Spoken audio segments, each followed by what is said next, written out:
Hi friends, welcome to BRS study point YouTube channel. तो friends, इस video में हम महत्वपूर्ण नियम को याद करेंगे। देखिए फ्रेंड्स, ये इंपॉर्टेंट नियम की जो इंपॉर्टेंट लॉ थे उसकी यह दूसरी वीडियो है। इसके पहले हमने एक वीडियो अपलोड कर दी थी और उसकी लिंक यहाँ पर आपको आई बटन मिल जाएगी। आप वहाँ से सबसे पहले जाइए, उस वीडियो को वॉच करिए, फिर इस वीडियो को आप वॉच कर लीजिएगा। तो चलिए वीडियो शुरू करते हैं। तो फ्रेंड, वीडियो शुरू करने से पहले तक छोटी सी रिक्वेस्ट है कि अभी तक आप इस चैनल को सब्सक्राइब नहीं किए तो प्लीज़ सब्सक्राइब कर लीजिए। और चलिए वीडियो स्टार्ट करते हैं। देखिए, जो आज हम पॉइंट कवर करेंगे, आज हमारा है बर्नौली थ्योरम। ये बर्नौली प्रमेय। देखिए, इसमें क्या होता है कि जब कोई असंपीड्य तथा अशांत द्रव एक स्थान से दूसरे स्थान तक धारा रेखीय प्रवाह में प्रवाहित होता है तो उसके मार्ग के प्रत्येक बिंदु पर इसके प्रति एकांक आयतन की कुल ऊर्जा दाब, गति ऊर्जा तथा स्थिति ऊर्जा का योग नियतांक होता है।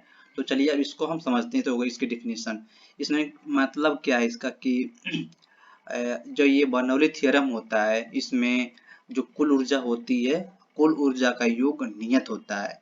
जैसे कुल ऊर्जा में आपका आएगा ये दाब ऊर्जा, दाब, गतिज ऊर्जा और ये स्थिति ऊर्जा। इनका योग हमेशा नियत होता है बर्नौली थ्योरम के अनुसार। तो देखिए, जो यहाँ से हमारा फार्मूला मिलता है, ये यहाँ से ये हमें ये फार्मूला मिलता है P plus one by half dv² plus dgh।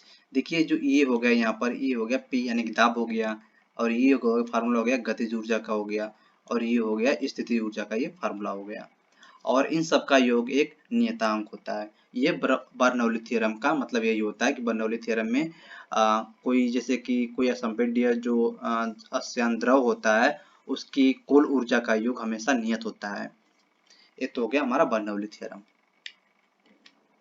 और बर्नौली थ्योरम में एक दो पॉइंट ऐसे थोड़ा सा होता है, तो उसको भी हम जान लेते हैं। देखिए, बर्नौली प्रमेय समीकरण से यह स्पष्ट है कि किसी प्रवाहित द्रव में जिस स्थान पर द्रव का वेग कम होता है वहां दाब अधिक होता है तथा जिस स्थान पर वेग अधिक होता है वहां पर दाब कम होता है। अब आते हैं, हमारा नेक्स्ट है हुक का नियम। हुक का नियम, इसमें जो पॉइंट है, यहाँ से एक फार्मूला मिलेगा हमको। किसी पदार्थ की प्रत्यास्थता की सीमा के अंदर किसी वस्तु में उत्पन्न विकृति पर आरोपित प्रतिबल के अनुपाती होता है। देखिए, ये आरआरबी ग्रुप डी 2018 में एक क्वेश्चन इस पर फार्मूला बेस पर बन चुका है। तो देखिए, इसमें जो फार्मूला होता है प्रतिबल बाई विकृति जो होता है, ये प्रतिबल थोड़ा सा मिसटाइप है, लेकिन कोई बात नहीं, आप समझ लीजिएगा। प्रतिबल बाई विकृति इक्वल टू नियतांक।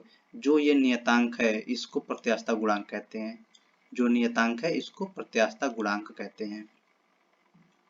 तो यहाँ पर देखिए, इसमें फॉर्म कैसे क्वेश्चन बनता है कि अगर दे देगा किसी पदार्थ का प्रतिबल दे देगा और विकृति दे देगा, और पूछेगा कि इस पदार्थ की प्रत्यास्थता गुणांक क्या होगा। तो यहाँ से हमको ये फार्मूला मिलता है प्रतिबल बाई विकृति इक्वल टू नियतांक, यानी कि प्रतिबल बाई विकृति इक्वल टू प्रत्यास्थता गुणांक। ये हुक के नियम से मिलता है। हमारा नेक्स्ट है बॉयल का नियम। बॉयल का नियम, देखिए, यदि गैस का दाब स्थिर रहे तो उसका वेग माध्य भी नियत होगा। यानी कि जो ये है पीवी, ये नियत होता है, नियत होगा। अगर ये यदि गैस का दाब स्थिर रहे तो उनका वेग माध्य भी नियत होगा। यानी कि पी से, तो यहाँ पर देखिए, पी गैस का दाब हो गया और भी इसका आयतन हो गया, और यह नियम सिर्फ आदर्श गैस के लिए ही सत्य है। नेक्स्ट है, इस प्रकार हम किसी गैस के ताप को नियत रखते हुए उसके दाब को दुगना कर दें तो उसका आयतन भी आधा रह जाएगा, अथवा दाब को आधा कर देने पर उसका आयतन दोगुना हो जाएगा। नेक्स्ट हमारा है चार्ल्स का नियम। यह है चार्ल्स का नियम। इसमें यह होता है कि गैस के दिए गए द्रव्यमान के लिए यदि गैस का दाब, यहाँ पर दाब नहीं, ये दाब है, यहाँ पर दाब लिखा हुआ है। दाब स्थिर रहे तो उसका आयतन उसके परम ताप के अनुपाती होता है। यहाँ पर देखिए, जो फार्मूला मिलता है ये V प्रोपोर्शनल टू T होता है। जो फार्मूला है ये V प्रोपोर्शनल टू T होता है। ये यहाँ से फार्मूला मिलता है। यहाँ पे ये P नियतांक होता है। और नेक्स्ट है ऊष्मागतिकी का नियम। ऊष्मागतिकी का नियम, यदि हम किसी निकाय को Q ऊष्मा दे दें तो उसका कुछ भाग निकाय की आंतरिक ऊर्जा में वृद्धि डेल्टा भी, देखिए यहाँ पर डेल्टा भी है, जो उसमें वृद्धि होता है ये डेल्टा भी होता है। डेल्टा भी करने में तथा शेष भाग के निकाय द्वारा W करने में व्यय हो जाता है। तो यहाँ पर देखिए फार्मूला मिलता है Q बराबर डेल्टा भी प्लस U। और दूसरा फार्मूला होता है इसका, वही थोड़ा सा पक्षांतर करते हैं यहाँ पर, डेल्टा भी equal to Q minus U। देखिए यहाँ से फार्मूला मिलता है। इस फार्मूला पर क्वेश्चन कराए जाते हैं जब हम न्यूमेरिकल्स करेंगे फार्मूला बेस।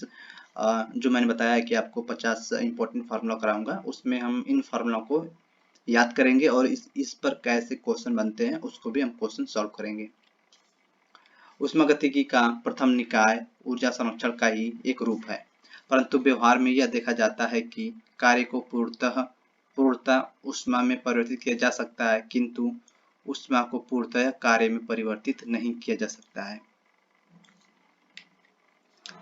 यह नियम ऊष्मा के प्रवाहित होने की दिशा व्यक्त करता है। यह दोनों कथनों के रूप में व्यक्त किया जाता है। यहाँ पर देखिए पहला कथन है, ऊष्मा का संपूर्ण रूप से यांत्रिक ऊर्जा में परिवर्तन असंभव है।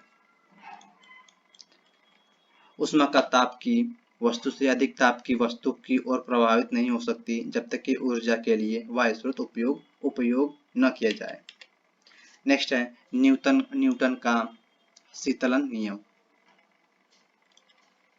देखिए इसमें क्या होता है कि किसी वस्तु के विकिरण द्वारा ऊष्मा ह्रास की दर उस वस्तु और वातावरण के तापमान के अंतर के अनुपाती होता है। आते हैं ये किरचॉफ नियम। देखिए जो किरचॉफ का नियम होता है ये बहुत ही इम्पोर्टेंट होता है। इसमें आपके क्वेश्चन बनता ही बनता है, ये बहुत ही इम्पोर्टेंट है और इसमें क्वेश्चन बनता ही बनता है। देखिए जो किरचॉफ नियम होता है इसमें बस यही होता है कि जो अच्छा अवशोषक होगा वह अच्छा उत्सर्जक भी होगा। जो अच्छा अवशोषक होगा वह अच्छा उत्सर्जक भी होगा। अब आते हैं ओम का नियम। देखिए ओम का नियम है, यदि किसी चालक की भौतिक अवस्था अपरिवर्तित रहे तो उसके सिरों पर लगाए गए विभवांतर तथा उसमें प्रवाहित विद्युत धारा की निष्पत्ति नियत रहती है। तो यहाँ पर इतना हो गया ओम का नियम। देखिए इसमें हमने करीब 5 से 6 नियम्स को डिस्कस किया, जो कि जो हमारी सीरीज थी कि जो इम्पोर्टेंट नियम है यहाँ से क्वेश्चन आएगा ही आएगा। और देखिए मैंने यहाँ से आप कहेंगे कि अभी तो कुछ नियम बच रहे हैं, जैसे कि जो आप पढ़े होंगे तो कुछ नियम आपको याद होंगे। देखिए यहाँ पर मैंने फैराडे को नियम को नहीं बताया, और ये जो लेंज का नियम है मैंने इसे भी नहीं बताया, और जो फ्लेमिंग के बाएं हाथ का नियम है इसको भी मैंने अभी नहीं बताया, और ये अफवाहु और ये उंड, इनके नियम को मैं जब प्रैक्टिस सॉल्व सेट में सॉल्व करवाऊंगा तो इनके जो एग्जाम्पल बेस बनते हैं तो मैं इनको सॉल्व करा दूंगा आपको। और जैसे कि यहाँ पर ऐसे लग रहा होगा कुछ पॉइंट्स आपको थोड़ा क्लियर नहीं हुआ होगा, क्योंकि अब जब कुछ ऐसे नियम होते हैं कि हम उसको एग्जाम्पल से ही समझ सकते हैं, या जब हम क्वेश्चन करते हैं तभी समझ पाते हैं। तो आपको यहाँ कुछ डरने की बात नहीं है, हम जब इसका प्रैक्टिस सेट सॉल्व करेंगे तो उसमें हम। और फ्रेंड्स देखिए हमने एक वीडियो बनाई थी कि साइंस में आपको किन किन पॉइंट्स को पढ़ना है।